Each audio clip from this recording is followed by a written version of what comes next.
Madridistas, unfortunately, not every win is pretty, and today we got an ugly, ugly victory, but it is a victory nonetheless as Real Madrid travels to Getafe, defeats Harambal, defeats anti-football in Getafe, and gets the win 1-0. 2 red cards in this game for Getafe, guys. Let's talk about that too. Kylian Mbappe, Arda Guler, they link up once again, and what happens? Success. Another goal for Kylian Mbappe, making it 11 games in a row for Kylian Mbappe for club and country, and it's the 6 assists for Arda Guler to Kylian Mbappe, guys, as we get the win over Getafe. Guys, let's recap the game, tell you my thoughts about the game too, and who's my man of the match. Madridistas, it's been a long day for me too. I've been traveling. It's been about 30 hours that I've been awake, but it doesn't matter, guys. We are making the match reaction. We are watching Real Madrid.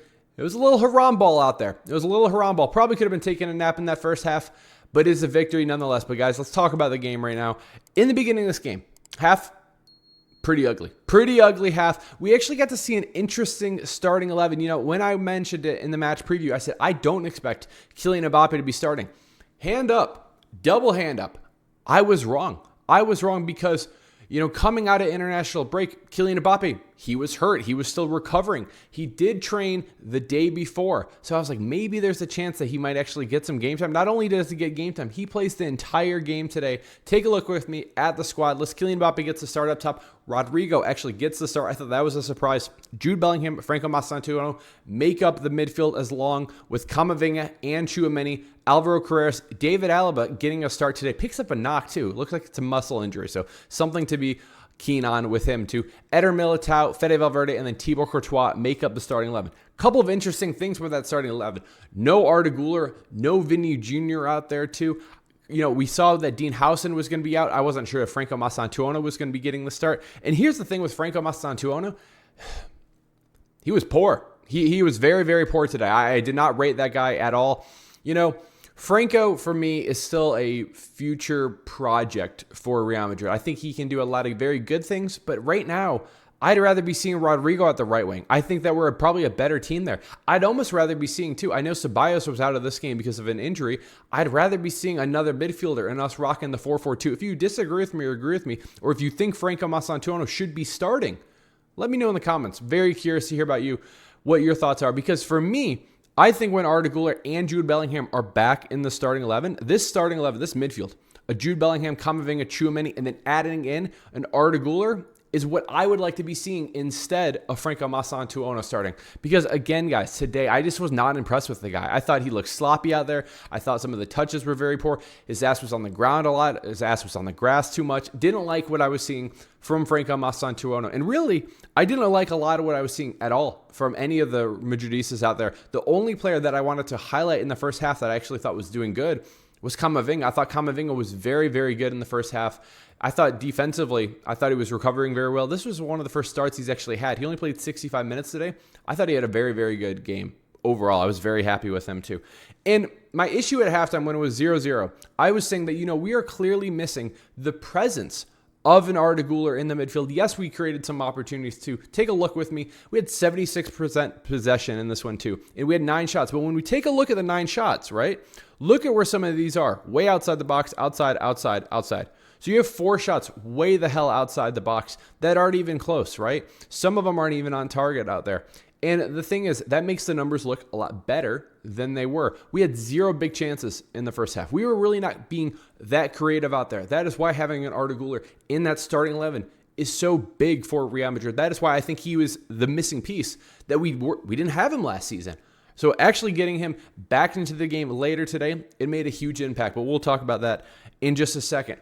Before we talk about that, we have to talk about the first red card in this game. And I just want to give a couple of props to Vini Jr. because he came into this game and just caused havoc. He punished Getafe immediately in this one too. And specifically, who did he punish immediately was Neom, because Neom, he actually gets subbed on into this game, guys. He gets subbed on in the 76th minute. Guess what? 77th minute, red. Straight red. And here's the thing. I know Barca fans were barking in the group chat that I'm in and WhatsApp. Guys, what are we doing? That is a straight red. That is a smack to the face where the ball's not even there. It's 100% a straight red. I don't even know. What are we doing? What are we arguing anymore? I don't get it. I'm not going to waste my time. Argue with your mirror. if you disagree with that call. That is a straight red for Neom. Probably one of the fastest red cards I think I've ever seen from a guy getting subbed on and then immediately getting a red card. Real Madrid, we immediately take advantage of that. And it's one of my favorite connections of the season so far. It's something I've been telling you guys that we would be seeing on repeat again and again and again. Arda Guler, Kylian Mbappe, France and Turkey meet up, and they make magic, guys, because, again, it is Arda Guler linking up with Kylian Mbappe. Arda Guler passes it to Kiki. Kiki has a perfect little turn. He gets a shot off. It's a good attempt at a save by the goalkeeper for Getafe, but we get a little bit of Madrid magic there. Good, a nice bounce, hits the post, and hits the back of the net, too, to make it a 1-0 goal for Real Madrid. And that's exactly what we needed. Once we had that red card, once Vini Jr. was creating those opportunities and just causing havoc out there for Getafe, we immediately capitalized on that. And that's exactly what I need to be seeing from Real Madrid for us to be good, for us to be winning these games. I don't like to be getting these red cards. I'd like to be smashing teams like this. Unfortunately, Getafe, I told you guys in the preview, they play haram ball. They play anti-football. Whatever I said about Atletico Madrid, times it by 10 for Getafe. They are making life as difficult as possible. Anytime we're in transition, they are fouling. They're slowing it down. And here's the thing.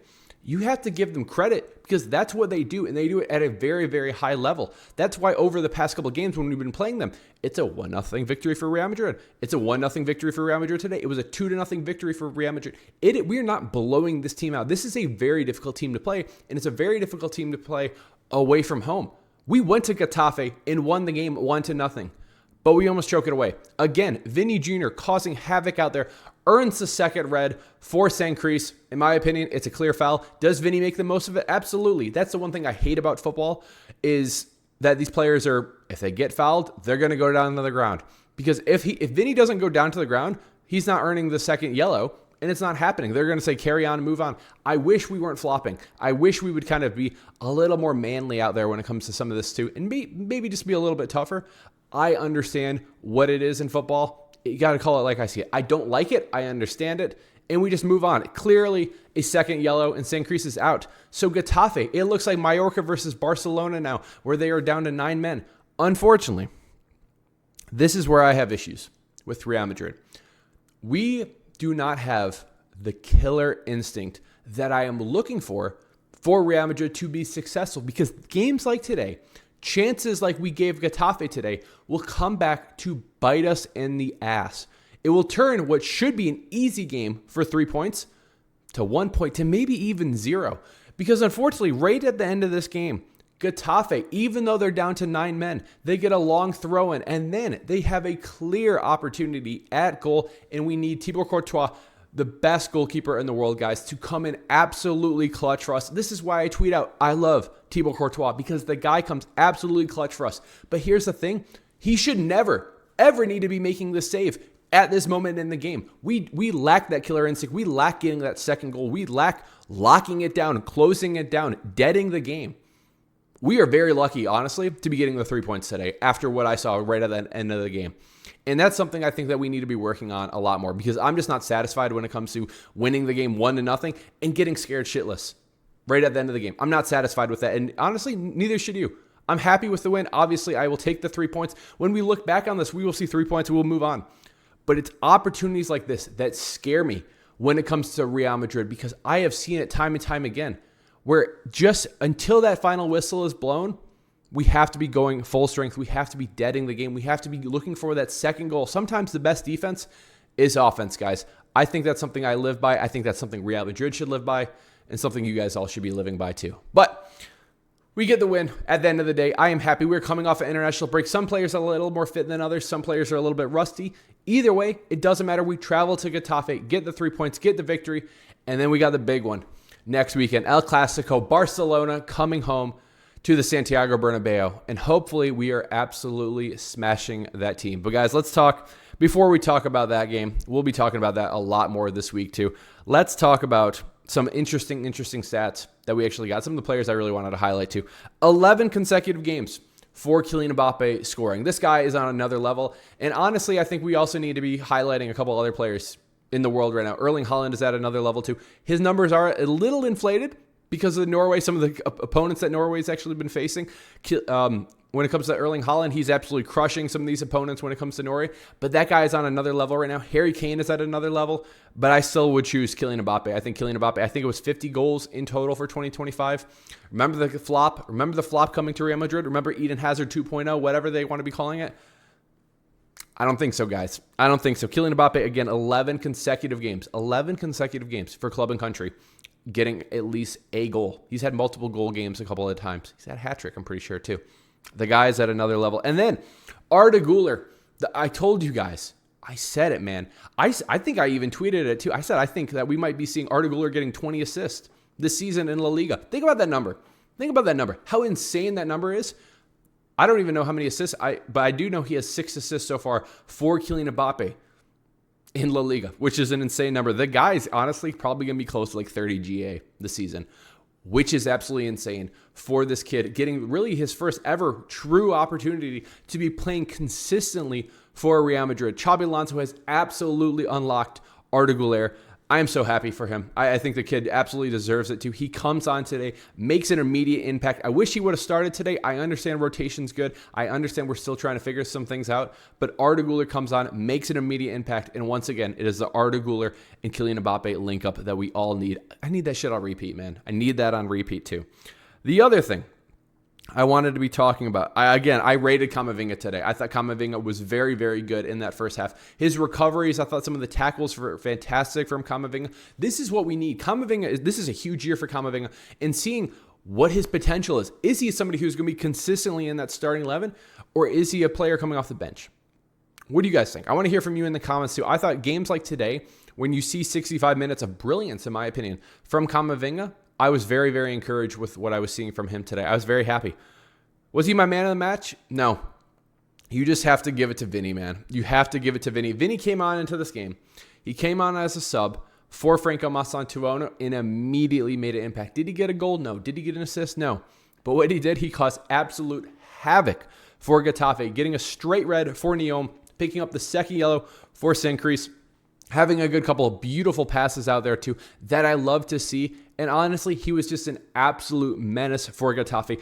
Unlocked Real Madrid to be able to go and get that winner for us today. So Vini Jr. is my man of the match, guys. But I want to hear from you in the comments below. Who is your man of the match, guys? We are back from international break. We are back to Champions League football this week. Juventus coming to the Santiago Bernabeu. I'm pretty sure that's where they're coming. I'll have to double check about that. I know they just got their ass kicked by Como. Shout out to Nico Paz too. We'll be talking about Juventus and Real Madrid coming up very soon. We got that game on Wednesday. Of course, I'll be bringing you my match preview. And then El Clasico coming up next weekend, guys. We'll be talking about that so much more on the channel. So if you haven't already, what are we doing? Hit that subscribe button. Like the video too. Let me know your thoughts in the comments below. Appreciate you guys. Appreciate all the love and support, guys. Cheers. Al Madrid.